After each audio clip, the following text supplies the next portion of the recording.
AliExpress distribue ses plaquettes d'oscillateurs 10 MHz de type OCXO. Mais fonctionnent-elles correctement? En valent-elles la peine? Bien, j'en essaie une pour vous aujourd'hui.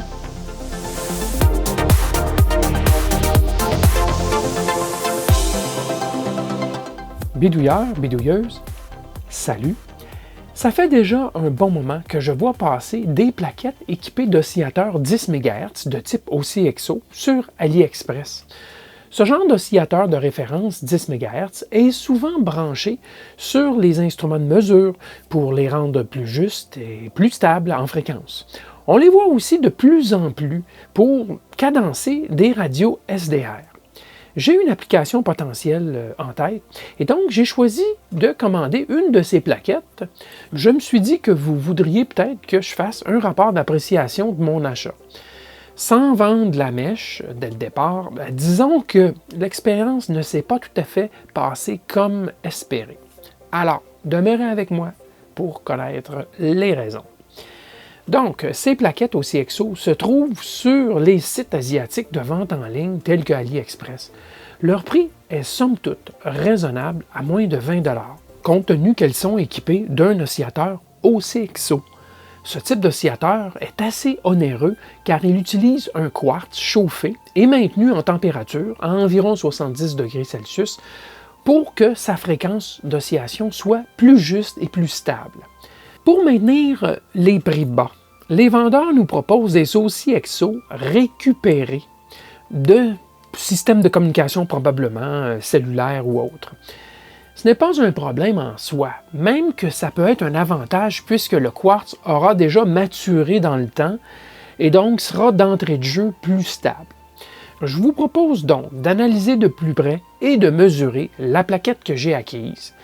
Il est aussi possible d'ajuster finement la fréquence de l'oscillateur à l'aide d'un potentiomètre. Je vais donc faire l'ajustement de justesse de cette plaquette aussi. Et c'est là qu'il y aura un os dans le fromage. Voici donc la plaquette telle que reçue, dans un sac antistatique, il faut le dire quand même, mais sans protection additionnelle, il n'y a pas de coussinage, rien. C'était directement comme ça et dans un autre petit sac d'expédition. Alors, qu'est-ce qu'on a sur la plaquette? Bien, on a bien sûr, à tout seigneur, tout honneur, l'OCXO, l'oscillateur qui est dans une enceinte chauffante. Alors, l'oscillateur, c'est un CTI, la compagnie, OSC 5A2B02. Alors, c'est le modèle. Ici, c'est gravé, hein, mais ce n'est pas, il n'y a pas d'encre ou rien, donc c'est très difficile de lire. On voit qu'il est endommagé. Le boîtier sur le dessus, ce sont des récupérations. Ce sont des oscillateurs récupérés, sinon l'unité coûterait plus cher. Alors, clairement, celui qui fabrique ces plaquettes a accès à tout un lot de ces oscillateurs, et donc c'est de la récupération. Mais c'est correct, ce genre d'oscillateur, moi, de toute façon, tous les OCXO que j'ai à la maison, que pour les projets que j'ai construits, c'était de la récupération aussi. Donc, ça va, hein? C'est solide, c'est bien fait. Normalement, il y a de l'isolation aussi thermique à l'intérieur, mais on avoue ici là, que le boîtier n'est pas très gros, donc en termes de quantité d'isolation, ça pourrait probablement être augmenté pour augmenter la stabilité de l'ensemble. Bien que l'oscillateur tel quel est supposé de rencontrer ses propres spécifications, sans isolation externe additionnelle. Alors, on note aussi qu'il y a une piste qui arrive juste ici, et c'est la sortie TTL, c'est marqué ici TTL, donc directement branché de l'oscillateur vers la sortie. Il y a aussi une sortie sinusoïdale, SIN, c'est marqué ici. Et cette sortie, bien sûr, on coupe à travers un condensateur, la sortie TTL, donc pour ramener ça à une composante 0 V CC. Et ensuite, un filtre passe-bas CLC, donc un filtre LC à 3 composants, vers la sortie sinusoïdale. Alors, on va voir tantôt les formes d'onde, voir si c'est propre, pas propre, quoi que ce soit. C'est un oscillateur, bien sûr, à 10 MHz, donc la sortie TTL à 10 MHz risque peut-être de ne pas être super belle. On verra bien. Alors, qu'est-ce qu'il y a du côté droit ici? Il y a l'entrée CC, on nous dit entre 7 et 13 volts. Donc 7 volts, bien sûr, c'est 2 volts de plus que le régulateur de tension 5 volts ici, qui est un régulateur linéaire bien classique, avec du filtrage d'entrée, du filtrage de sortie, et même un filtrage inductif en entrée. Alors, 13 volts, pourquoi maximum 13? Probablement parce que la dissipation de cette unité ici, le régulateur, naturellement, plus on monte en tension et plus ce régulateur doit dissiper de la chaleur pour garantir une sortie 5 volts. Et probablement que 13, c'est la limite acceptable en termes de réchauffement de cette pièce. Alors, oui, je vous l'ai dit, il y a filtrage en entrée, il y a une diode de protection. Si on inverse la tension d'entrée, la diode devrait normalement faire sauter un fusible à l'extérieur. Elle est carrément branchée à l'inverse sur l'entrée, donc elle est là pour protéger le circuit, bien sûr. Alors, on sait qu'il y a aussi un circuit qui permet d'ajuster la fréquence de sortie. Cet oscillateur a une broche d'entrée VREF, qui est une broche d'ajustement de fréquence. Donc, on varie une tension en entrée et ça nous permet d'ajuster la fréquence de sortie, un peu, on s'entend, là, autour de 10 MHz. Donc, normalement, on devrait être capable d'ajuster le circuit pour que l'oscillateur sorte exactement à 10 MHz à l'aide de ce potentiomètre multitour ici. Il y a toute une série de condensateurs et de résistances. Ça semble être un réseau de résistance là, qui va nous permettre de centrer la fréquence au bon endroit. Probablement que la plage d'ajustement de l'oscillateur est beaucoup plus grande que ce qu'on désire. Donc, en mettant des résistances comme ça, là, ça permet de rétrécir cette plage d'ajustement. On verra ça tantôt, on va l'essayer. Et il y a ici un LT1009. LT1009, c'est un shunt, c'est une référence de tension 2,5 volts de type shunt, un peu comme un TL431. Alors, LT1009, 2,5 volts. On verra comment c'est branché. Et bon, en terminant, il y a aussi une LED ici d'alimentation. Alors, c'est essentiellement ça, puisque de l'autre côté, il n'y a rien. Moi, je ne vois qu'une seule piste ici. Il n'était pas capable de la passer, celle-là, sur la face supérieure. Sinon, toutes les pistes sont sur la face supérieure. Et bien sûr, la face inférieure, c'est un plan de masse. Allons voir les spécifications de l'oscillateur maintenant qu'on le connaît. Alors, j'ai trouvé, non sans difficulté, la fiche technique de l'oscillateur CTI. Ça me semble être un oscillateur qui est bien correct à première vue. Bien, d'entrée de jeu, je vous rappelle qu'une partie par million, 1 ppm, pour un oscillateur de 10 MHz, c'est 10 Hz. C'est 1 millionième de la fréquence. Une partie par million, c'est 10 Hz. Donc, il faut se garder ça toujours en tête. Et une partie par milliard, un ppb, parts per billion, milliard, c'est 10 millihertz. C'est 1000 fois moins. Donc, 10 Hz pour une partie par million, 10 millihertz pour une partie par milliard, ppb. Alors, ça nous donne une idée des grosseurs, là. Donc, on l'a dit, c'est un oscillateur de 10 MHz. Et lorsque la tension de contrôle est ajustée à 2 volts, on devrait avoir une sortie de 10 MHz, plus ou moins 200 parties par milliard. Et donc, plus ou moins 2 Hz, si je sais bien lire. Donc, 10 MHz, plus ou moins 2 Hz. Alors, ça, déjà, c'est un point de départ. Et certain pour ajuster ça à 10 MHz exactement, ben, la tension de contrôle, là, VRF, va certainement tourner autour de 2 volts. Mais il y a du vieillissement des oscillateurs et cette tension-là peut varier un peu quand même. Alors, on parle de stabilité en fonction du bloc d'alimentation de 2 parties par milliard, en fonction de la charge mise sur la sortie. Il y a du vieillissement de l'oscillateur de 0,5 parties par milliard par jour, 100 parties par milliard la première année, et par la suite, 400 parties par milliard pour les 10 années, donc 0,4 ppm pour 10 ans, 4 Hz sur 10 ans. Donc, vous voyez qu'un certain vieillissement, si cet oscillateur-là fonctionnait pendant plusieurs années, c'est certain que la tension exactement de 2 volts nominale pour l'ajuster, cet oscillateur, ben, elle ne sera plus à 2 volts. Là. Alors, on parle de stabilité en température, stabilité à court terme après 1 heure de réchauffement. Le temps de réchauffement pour atteindre en dedans de 100 parties par milliard, si je sais bien lire, c'est moins de 5 minutes. Alors, l'unité fonctionne sur 5 volts. Au départ, lorsqu'on l'allume et il est froid, cet oscillateur, ben, il va consommer 600 mA sur 5 volts. Vous voyez que quand je vous disais 13 volts maximum sur l'entrée de la plaquette, ben, c'est qu'on a quand même beaucoup de courant dans les premières minutes. Et par la suite, ça va se stabiliser après quelques minutes. Bien sûr, le courant va diminuer puisque l'enceinte chauffée va atteindre sa température et le contrôleur de température va cesser de chauffer. En tout cas, il va tomber dans un mode de maintien. Et on parle de 250 mA en permanence sur cet oscillateur. Donc, voyez-vous, ça prend quand même assez de courant. Ce n'est pas un type d'oscillateur qui est frugal.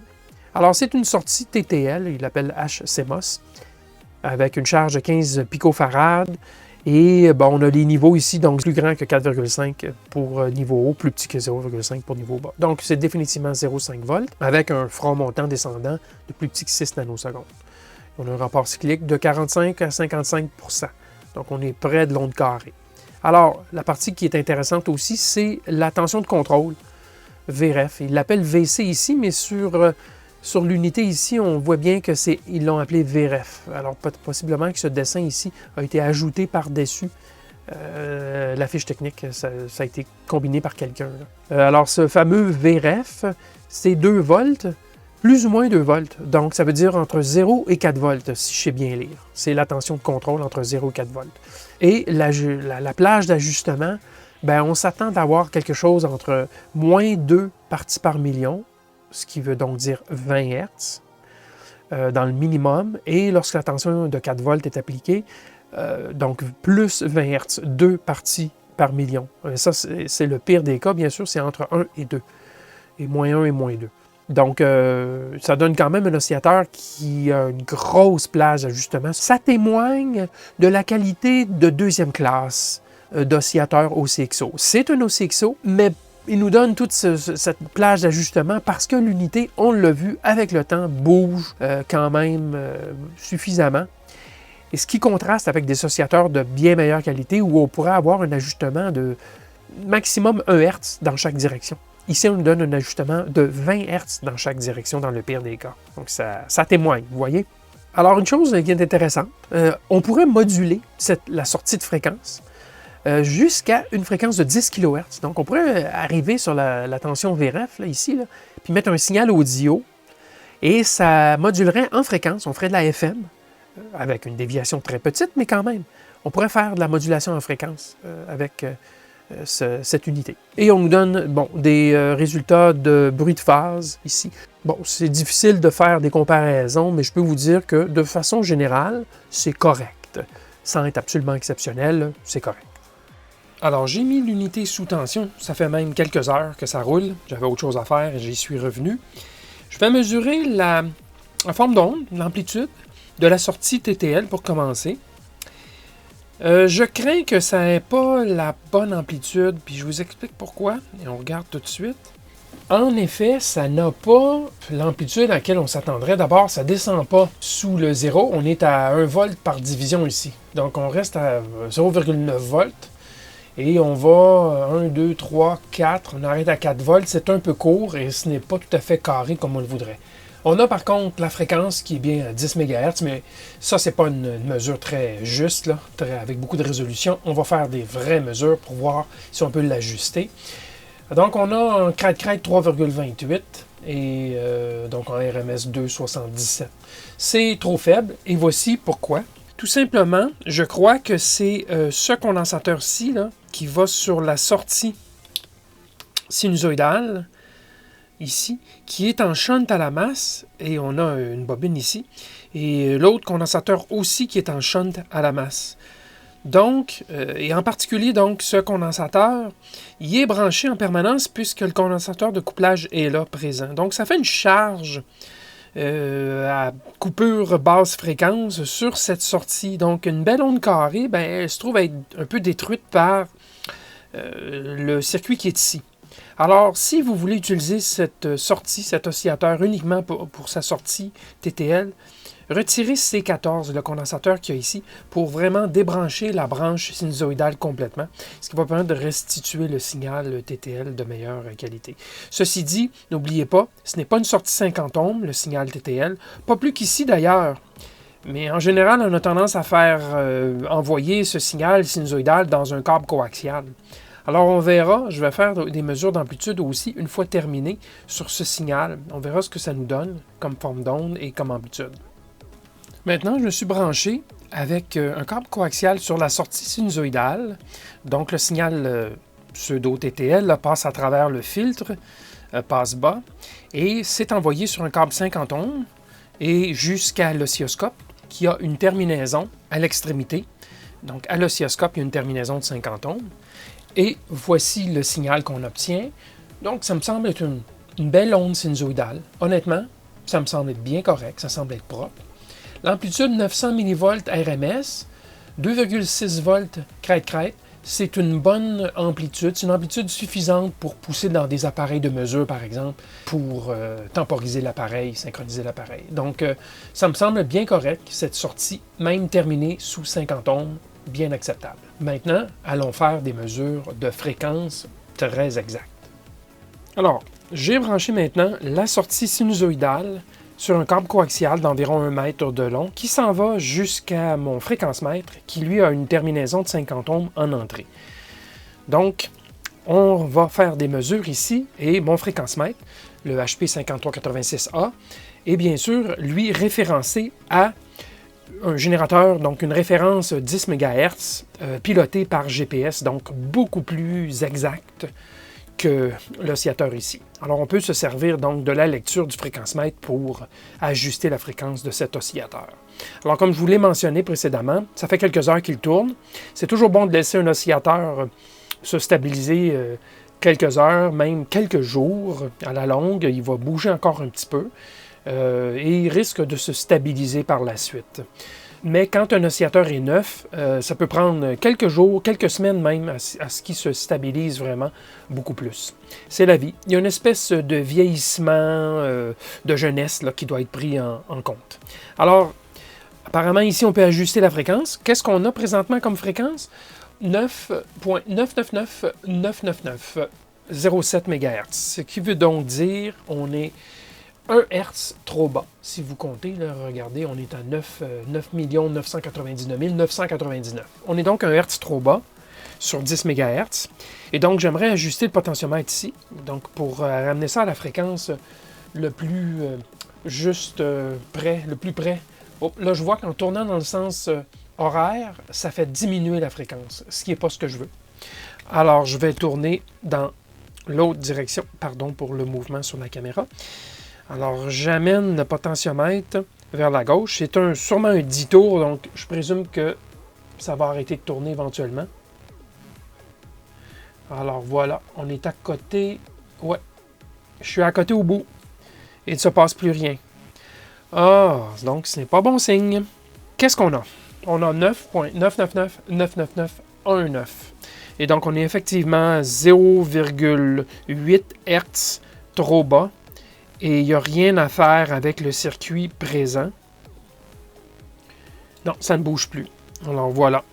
Ce qui me dit que l'oscillateur s'est déplacé au-delà de la plage d'ajustement créée par le potentiomètre ainsi que toutes les résistances et condensateurs qu'il y a ici. Ben, on va dire les résistances. Là. Condensateur, c'est sûrement pour du filtrage, mais disons toutes les résistances qu'il y a ici et le potentiomètre ainsi que la référence ici de 2,5 volts. Bien, cet agencement de composants ne me permet pas d'envoyer cet oscillateur exactement à 10 MHz. Donc, ça, c'était pas prévu. C'est un problème.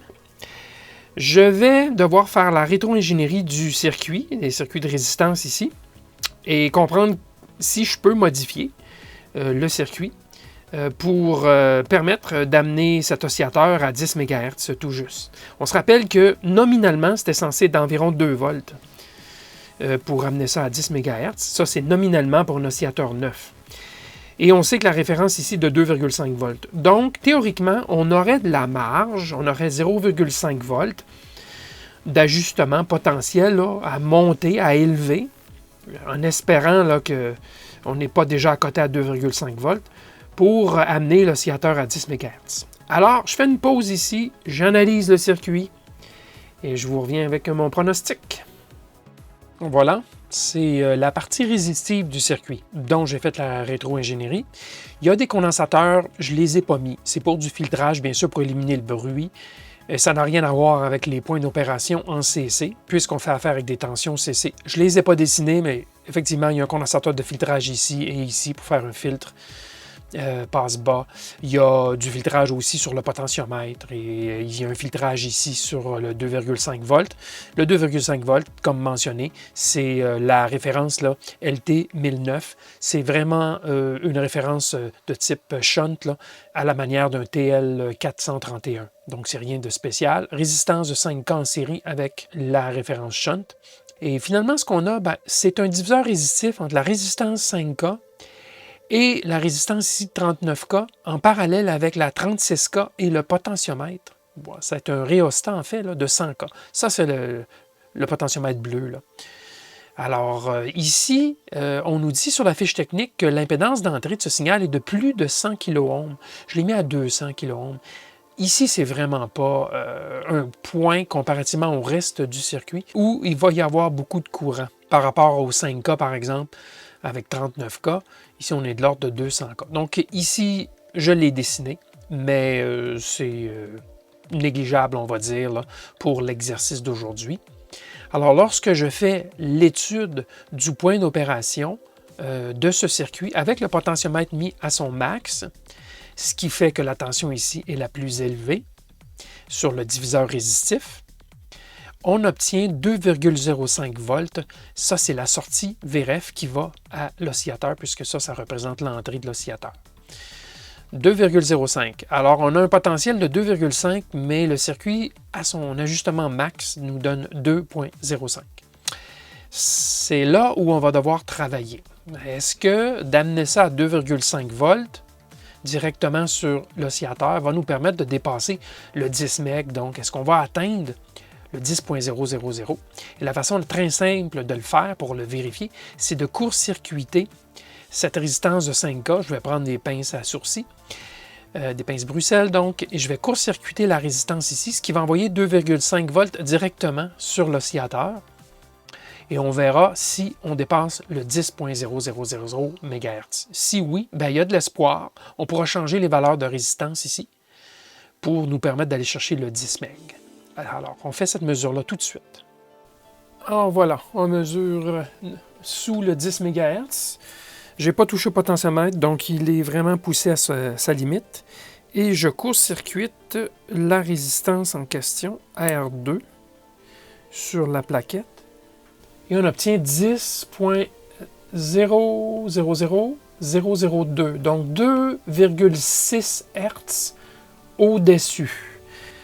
Bon, sachant que c'est un oscillateur qui peut normalement être ajusté entre 10 et 20 Hz, là, ça nous laisse encore un peu de marge, mais définitivement que la tension va être proche du 2,5.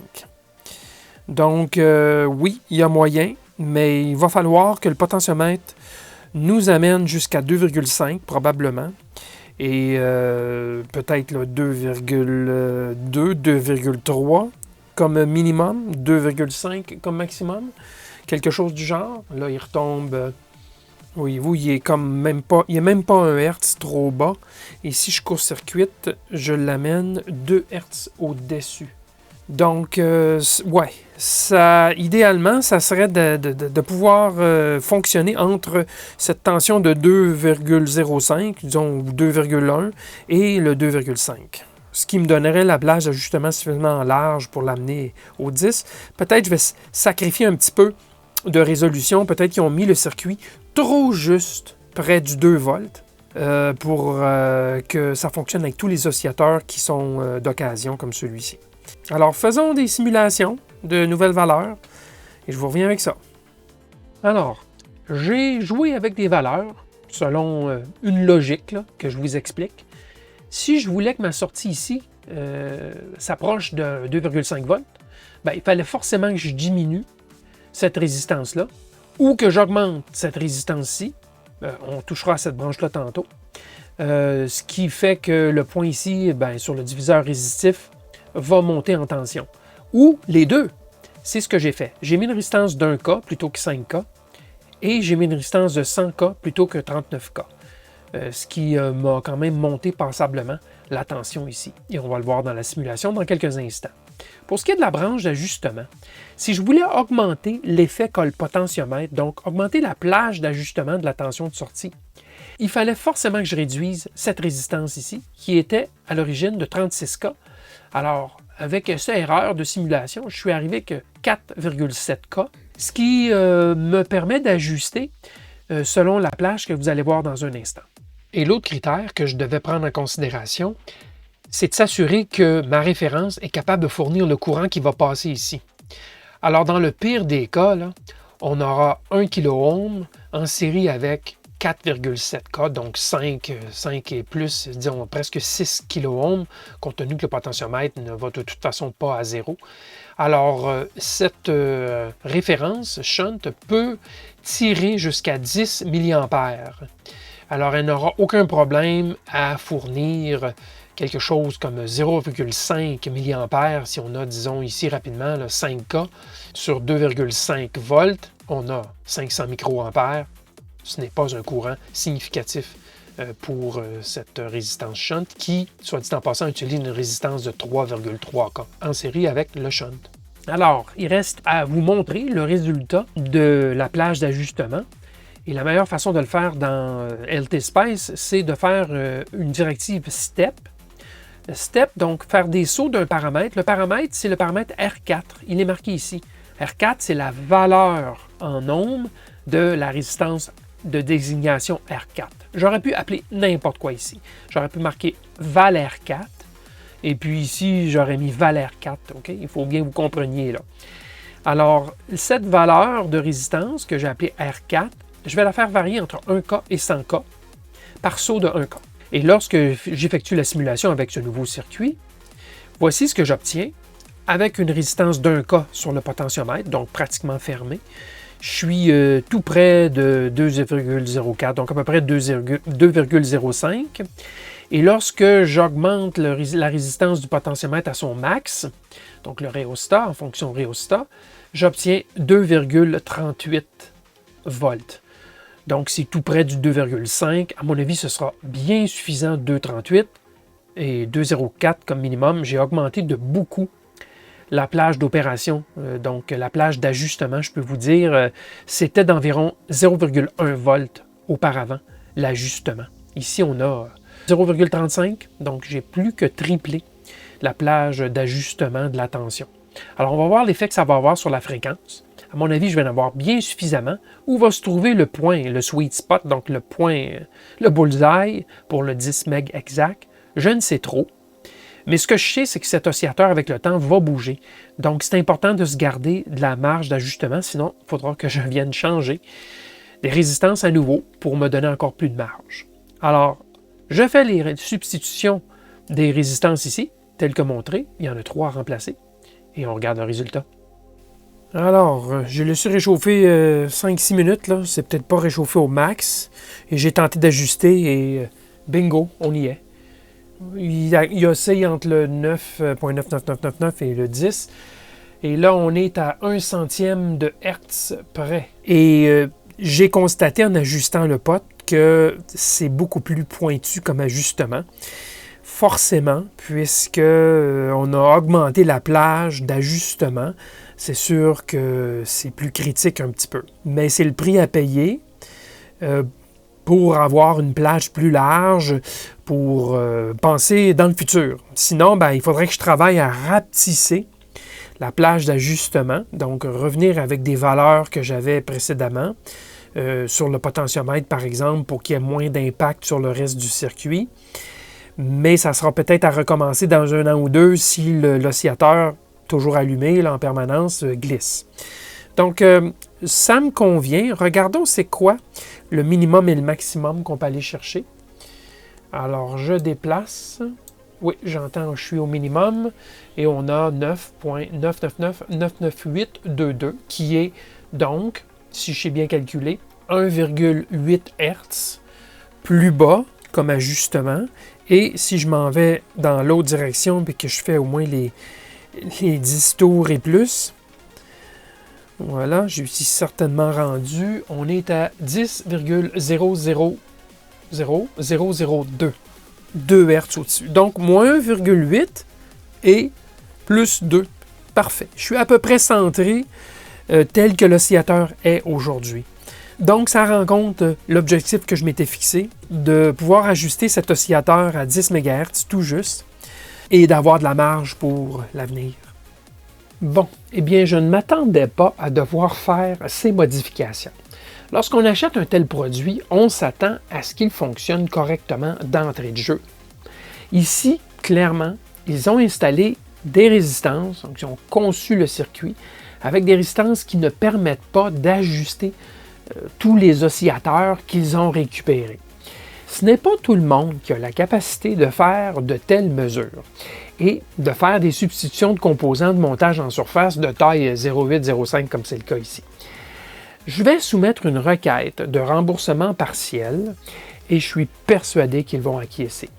Ceci dit, tout ça aura quand même ajouté un peu de piquant à la vidéo. Comme effleuré plus tôt, ce genre d'oscillateur bénéficierait d'une isolation thermique additionnelle, ce qui aurait comme avantage d'augmenter la stabilité en fréquence. Dans le cas présent, puisque l'unité est montée sur une petite plaquette, j'ajouterais de la mousse isolante, par exemple du genre utilisé pour de l'expédition, tout autour de la plaquette, un peu comme un cocon hermétique à la chaleur. On peut coller des différents morceaux coupés avec de la colle chaude et créer comme un cocon. J'utiliserai aussi des entretoises en plastique pour soutenir la plaquette et je mettrai le tout dans un boîtier sans évent d'aération. Alors, est-ce que cet oscillateur pourrait être utilisé dans un système de référence piloté par GPS du type que j'ai construite et que j'ai couverte dans une série de vidéos? Il y a un lien dans la description. Probablement que ça fonctionnerait, mais les performances ne seraient pas optimales, car le plus ou moins 20 Hz d'ajustement possible, c'est assez élevé comme plage.